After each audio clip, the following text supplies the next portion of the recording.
My name is Russ Milheim. I'm from the Direct. Thank you guys for speaking with me today. Thank you. Nice to meet you, Russ. Nice to meet you guys as well. Yeah, I really enjoyed the movie. So congratulations on it. Yeah.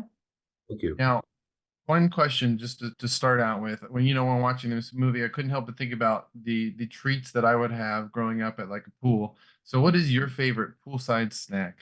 My favorite poolside snack might be I'm a savory guy, so I would have gone for one of the hot dogs probably. I always wanted I also am now way more like savory focused, but I was always really into the Dippin' Dots. Strawberry shortcake popsicles, or Oh what?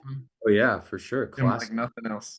yeah. Or like the SpongeBob that you would get that had like an eye in its Oh belly. yeah. Those were never good, No. but you'd always order them. Or the Spider-Man, like Yeah. And the gum was the always like gumball that was like gross. 20 years old. Yeah. They were good for just existing. They didn't need to taste good. Yeah.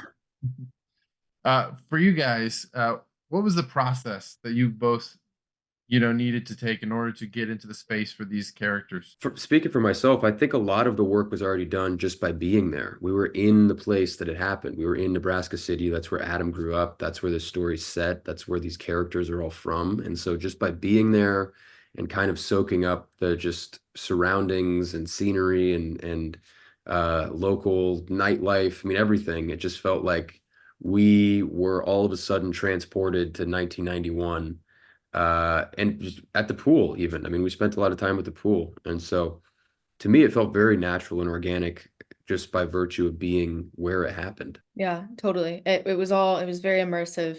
Um and yeah, all the stuff that we did offset was the stuff that we were doing on set. And yeah, it was so easy to kind of get into the world of the movie. When I was watching the movie, I couldn't help but notice there's just this infectious high energy the entire time. How did you guys maintain that as you guys were filming, especially in a town that I was told is very boring? A Mio lot of energy energy. drinks. Yeah. A lot of Neos and Scooters, Celsius. coffee, I think a scooters lot and of, yeah, yeah. I think a lot of it has to do with the writing. It just Adam's writing and Mika's talked about this too, about how there's a rhythm to it. It just is like frenetic and fast paced.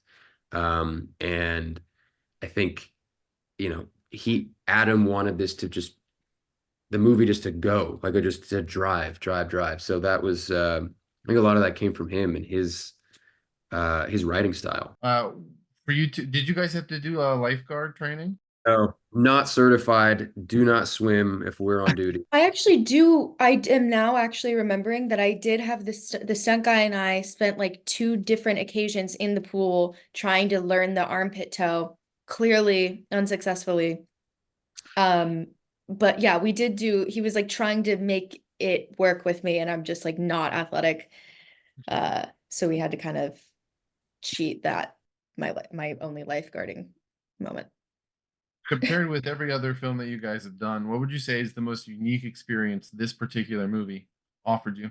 Being in the place that it happened, I think like really like we can't undermine the importance of being in Nebraska City. I know there were talks of like maybe doing it in Ohio or like, somewhere that it's not a tax incentive state. There's no reason that the producers should have let us shoot in Nebraska City, but Adam just like put his foot down and it's like what makes the movie, I think. I agree. And meeting all the people, like meeting the real people who were there in the summer of 91, I mean, it just adds a level of something, some kind of fun magic that I don't think you would have gotten anywhere else. Guys, both of your characters have kind of tragic ends in their own ways.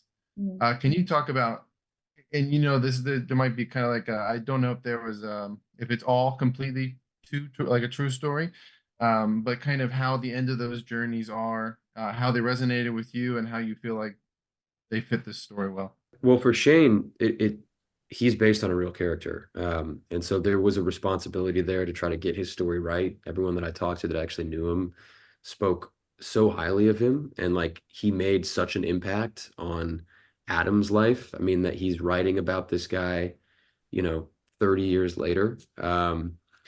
And so it felt like big shoes to fill. And it was a an honor and a privilege to be able to to play him and be that sort of older brother figure in these kids' lives. And I think that his story, you know, his legacy lives on through this film, and you know, clearly he made such a big impact on his community. So it was fun and, you know, exciting to be able to kind of play a part in bringing that to life. Yeah, my character wasn't based on one specific person, but like, you know, several different girls that Adam either went to school with or who would be visiting their family over the summer, and like in and out style people. So yeah, Brooks' end is not based on a real tragic end, but I think everyone can kind of relate to like meeting someone on vacation and having a crush on them, and then you have to go home, and um yeah, that's more where her story comes from. And two more quick questions for you guys. You know, when the movie ends and people, you know, are done with it, what do you want them to remember most about your two characters? I want them to know that Brooke's not a bad person, and that I want them to remember the sweet moments of her having like a heartfelt one-on-one with AJ.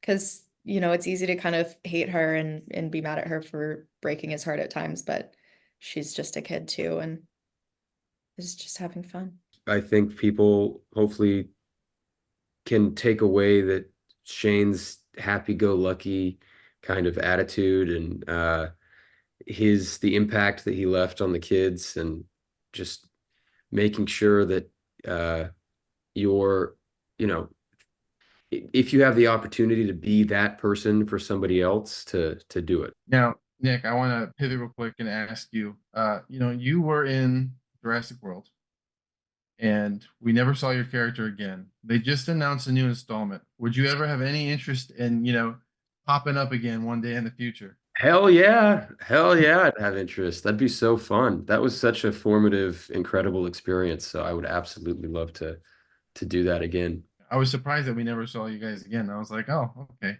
I guess. Yeah, yeah. I think Zach and his brother both just his parents probably said, never again. You're never going back to your aunt ever again. Well, thank you guys both for talking to me about a snack shack, and I look forward to everyone else getting to see it.